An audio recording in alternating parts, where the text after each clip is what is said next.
अस्सलाम वालेकुम व्यूअर्स। आज मैं मैथ का लेक्चर शेयर कर रही हूँ। Math second year chapter number 5। अक्सर स्टूडेंट्स को इसमें बहुत कन्फ्यूजन होती है, ग्राफ समझ नहीं आता, क्वेश्चन सॉल्व करने का समझ नहीं आता। बहुत ही आसान चैप्टर है। अगर आप मेरी ये एक वीडियो देख लेते हैं तो आप पूरा चैप्टर बहुत आसानी से कर लेंगे। और कोई क्वेश्चन भी आ जाए, पूरे चैप्टर में किसी भी एक्सरसाइज से कोई भी क्वेश्चन आपके पेपर में शॉर्ट में आता है, लॉन्ग में आता है या ऑब्जेक्टिव में आता है तो आप फ़ौरन से सॉल्व कर देंगे और आपके इसमें बिल्कुल भी नंबर नहीं कटेंगे। आज का हम अपना लेक्चर स्टार्ट करते हैं और साथ साथ में आपको यानी एक क्वेश्चन में ही मैं साथ साथ बताती जाऊँगी कि अगर कोई क्वेश्चन आपसे पूछा हुआ है, कोई भी शॉर्ट में पूछा हुआ है, लॉन्ग में किधर तक, तो आपने कहाँ तक वो क्वेश्चन करना है। सिर्फ आपने एक ही वीडियो देखनी है। आज का हम अपना लेक्चर स्टार्ट करते हैं। ये मैंने यूनिट नंबर 5 है, linear inequalities and linear programming. आज का हम अपना लेक्चर स्टार्ट करते हैं। मैंने क्वेश्चन लिया है एक्सरसाइज 5.3 फर्स्ट क्वेश्चन, और आप ये एक क्वेश्चन कर लें। देखना आपको किसी भी क्वेश्चन में कोई भी गड़बड़ नहीं होगी, कोई क्वेश्चन आपका गलत नहीं होगा और आप पेपर में पूरे नंबर ले सकते हैं। देखें, इस क्वेश्चन में बोला है maximize F of X Y is equal to 2x + 5y subject to the constant 2y minus x less than equal to 8, x minus y less than equal to 4, x greater than equal to 0 and y greater than and equal to 0। यानी इसमें आपने maximum value find करनी है। देखें, ये question है ना, इसमें पूरा आपका चैप्टर सॉल्व हो जाता है।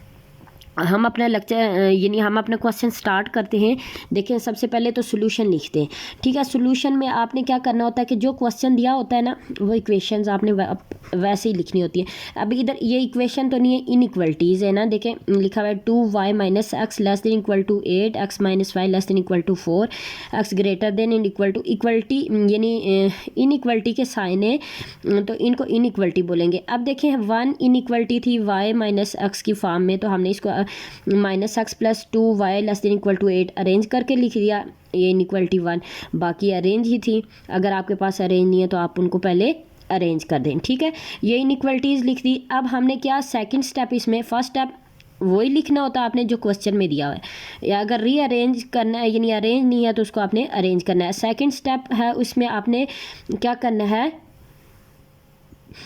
कि ये जो इनइक्वालिटी 1 और 2 है ना, इनको इक्वेशन फॉर्म में कन्वर्ट करना है। देखें, इक्वेशन इनइक्वालिटी 1 और 2 को हम इक्वेशन फॉर्म में कन्वर्ट कर रहे हैं, तो ये आ गया -x + 2y = 8। यानी इनइक्वालिटी का साइन हटा के हमने क्या इक्वल टू का साइन लगा दिया। दोनों इक्वेशन हमने दो ही लेनी है। दूसरी, तीसरी और चौथी इनइक्वालिटी वो मैं आपको एंड पे जाके बताऊंगी कि वो किस लिए दी गई हैं क्वेश्चन में। अब सेकंड स्टेप हमने इक्वेशन फॉर्म में कन्वर्ट कर दिया। थर्ड स्टेप क्या होता है कि ये जो इक्वेशंस हैं इनको हमने स्लोप इंटरसेप्ट फॉर्म में कन्वर्ट करना होता है। स्लोप इंटरसेप्ट फॉर्म होती है x/a + y/b = 1। ये MCQs में भी क्वेश्चन काफ़ी टाइम रिपीट हुआ है कि आप इसको इंटरसेप्ट फॉर्म में लिखें या टू इंटरसेप्ट फॉर्म या स्लोप इंटरसेप्ट फॉर्म। तो ये टू इंटरसेप्ट फॉर्म हो, स्लोप इंटरसेप्ट फॉर्म हो या जो भी हो, तो ये आपके पास इस फॉर्म में होगा। अब देखें, कन्वर्टिंग इक्वेशन 5 और 6 इनटू स्लोप इंटरसेप्ट फॉर्म। हमने पहले 5 को कन्वर्ट किया। देखें, स्लोप इंटरसेप्ट फॉर्म में यानी हमें राइट साइड पे 1 बनाना होता है, तो हमें जो चीज़ भी दी होगी राइट साइड पे उससे डिवाइड करना होगा। देखें, -x + 2y = 8 है, तो 8 से हमने इसको क्या कर दिया, डिवाइड कर दिया।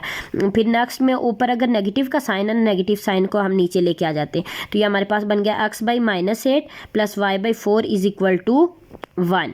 ये हमारे पास 7 बन गई। अब इनइक्वल यानी इक्वेशन 6 को भी कन्वर्ट कर देंगे। उसमें राइट साइड पे हमारे पास 4 है, तो 4 को हमने डिवाइड कर देना है दोनों साइड पे।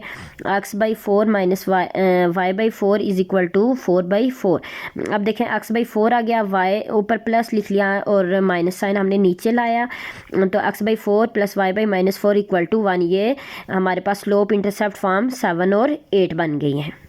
देखें, फर्स्ट स्टेप हमने वही जो क्वेश्चन दिया हुआ होता है वही नीचे लिखना होता है। फिर सेकंड स्टेप में हम इनइक्वालिटीज़ को इक्वेशन में कन्वर्ट करते हैं। थर्ड स्टेप में हम उनको स्लोप इंटरसेप्ट फॉर्म में कन्वर्ट कर देते हैं। अब 7 स्लोप इंटरसेप्ट फॉर्म में जो 7 है, पहले हम 7 को सॉल्व करेंगे, फिर हम 8 को सॉल्व करेंगे एक एक करके। दोनों में सेम प्रोसेस करना है, सिर्फ अलग अलग करके करेंगे। अब 7 को हम सॉल्व करते हैं। ये देखें मैंने फिर से इक्वेशन नंबर 7 लिख ली। अब देखें इंटरसेप्ट फॉर्म के लिए for X intercept put y equal to 0 in 7 equation में एक्स इंटरसेप्ट चाहिए ना, तो एक्स इंटरसेप्ट के लिए हमें y को 0 पुट करना होगा। तो हमारे पास x का आंसर आ गया, y की जगह 0 पुट किया, x इज इक्वल टू -8। तो हमने इस पॉइंट को a का नाम दे दिया, यानी y हमने 0 लिया हुआ है, x हमारे पास -8 आ गया, तो a पॉइंट हमारे पास आ गया -8 एंड 0। ठीक, ये हमारे पास आ गया। अब हम फिर y इंटरसेप्ट के लिए क्या करेंगे, x को 0 पुट कर देंगे। For y intercept put x is equal to 0 in equation 7। तो इसमें x की वैल्यू 0 आ गई, तो y हमारे पास आ गया 4, तो b पॉइंट बन गया हमारे पास 0 एंड 4। ए और बी ये लाइन 1 के, यानी जिसको हमने इक्वेशन में कन्वर्ट किया था ना, इक्वेशन नंबर 5 उसको L1 का था, और इक्वेशन नंबर 6 को L2 में फिर से दिखा देती हूँ आपको। ये देखें, ये 5 को हमने L1 और 6 को हमने क्या कह दिया है L2। ये L2 और L1 किस लिए कहा है, ये ग्राफ में जाके हमें आसानी होगी, और उधर जब हमें कॉर्नर पॉइंट फाइंड करना पड़ेगा तब आपको समझ आ जाएगा कि क्यों मैंने नाम दिए थे इनको। अब हमने क्या किया, इनको नाम दे दिया। ये जो हमारे पास पॉइंट ए और बी आए, ये किसके हैं, लाइन 1 के, क्योंकि हमने लाइन 1 को सॉल्व किया तो हमारे पास ये पॉइंट आए। अब हमने क्या करना है, और यानी हमने ग्राफ की बनाना है ना, इसमें मेन चीज़ ग्राफ बनाना।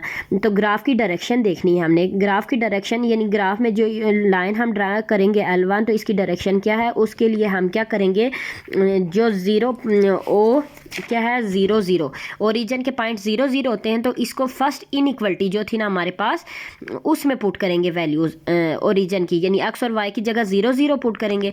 देखिए हमने 0 पुट किया, 0 + 0 यानी 0 आ गया, 0 लेस देन इक्वल टू 8। अब कंडीशन देखें क्या है, 0 8 से छोटा होता है, मतलब कंडीशन ट्रू है हमारे पास, विच इज़ ट्रू।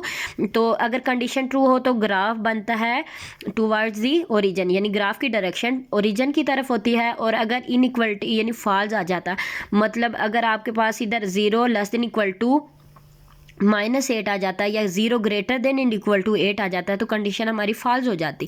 तो उससे फिर क्या होता है कि उस ग्राफ की direction away from the origin, यानी ओरिजिन से दूसरी तरफ हो जाती।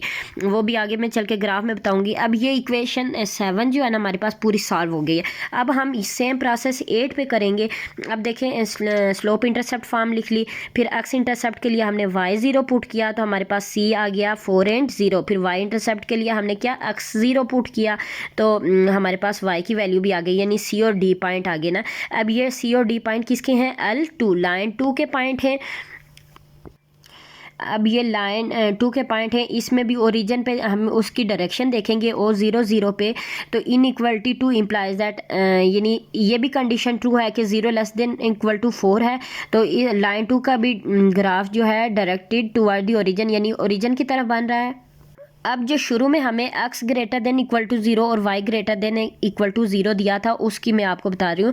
x greater than equal to 0, तो इसका मतलब है कि ग्राफ जो हमारे पास होता है ना shaded region, right half plane में होगा। ये देखें मैंने एक ग्राफ बनाया x एक्सिस और y एक्सिस, इस साइड पे हो गया ना पॉजिटिव x एक्सिस है, तो जब x ग्रेटर देन 0 दिया मतलब राइट हाफ प्लेन को शेड करेंगे, और जब y ग्रेटर देन 0 हो तो अपर हाफ प्लेन को, यानी ये x एक्सिस से ऊपर, क्योंकि इसे नीचे नीचे y नेगेटिव होता है, तो ये कंडीशन होती है। यानी x ग्रेटर देन 0 और y ग्रेटर देन 0, यही दो कंडीशन दी होती हैं हर क्वेश्चन में, अगर जिसमें दी हुई है। तो x का मतलब राइट हाफ प्लेन आपने शेड करना है, और y का मतलब है आपने अपर हाफ प्लेन शेड करना है। अब हम ग्राफ की तरफ जाते हैं।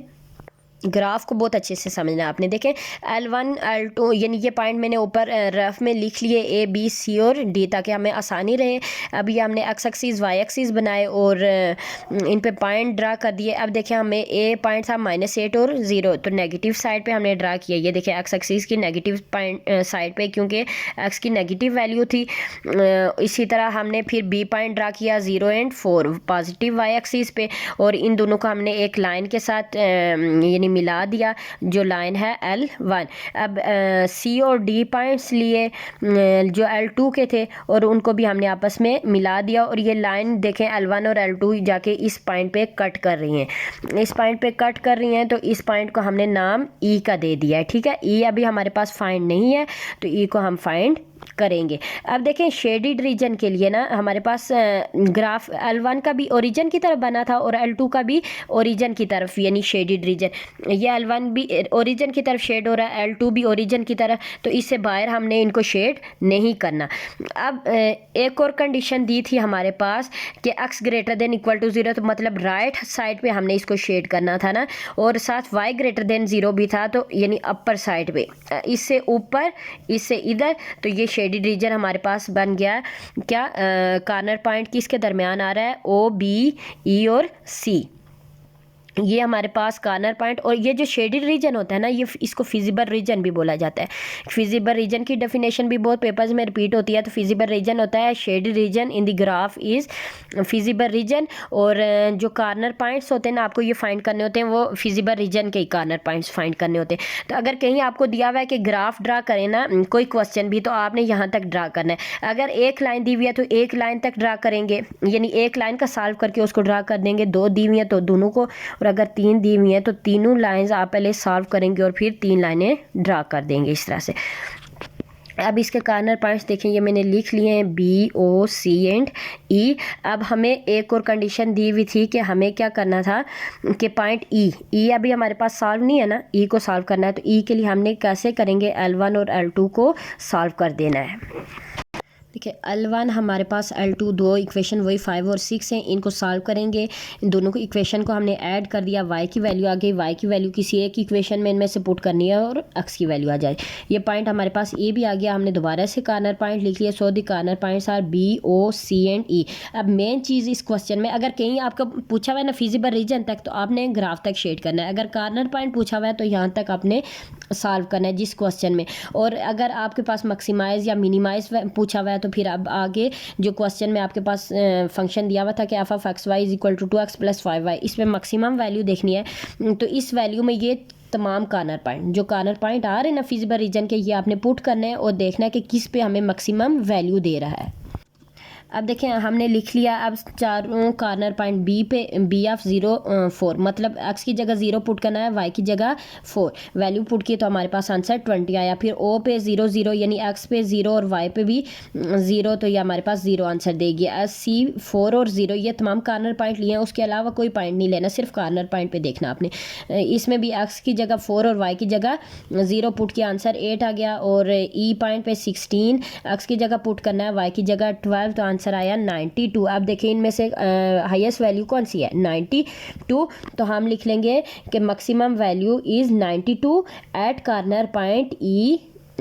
कॉर्नर पॉइंट E, सॉरी मैंने E नहीं लिखा, तो जिस भी कॉर्नर, यानी आपने जो भी उसको नाम दिया होगा, E 12 एंड 16 एंड 12, ये आपके पास आंसर आ गया। यही था हमारा आज का लेक्चर। अगर आपको समझ आई हो तो बहुत अच्छी बात है। अगर कोई और कन्फ्यूजन हो तो आप मुझसे पूछ सकते हैं कमेंट्स में। और अगर आपने ये एक क्वेश्चन अच्छे से समझ लिया तो पूरा चैप्टर आपका इसमें सॉल्व हो जाता है। अगर आपको मेरी वीडियो पसंद आई हो तो मेरी वीडियो को लाइक कर दें। अगर आप मेरे चैनल पर नए हैं तो मेरे चैनल को सब्सक्राइब कर दें और बेल आइकन को प्रेस कर दें। थैंक यू, अल्लाह हाफिज़।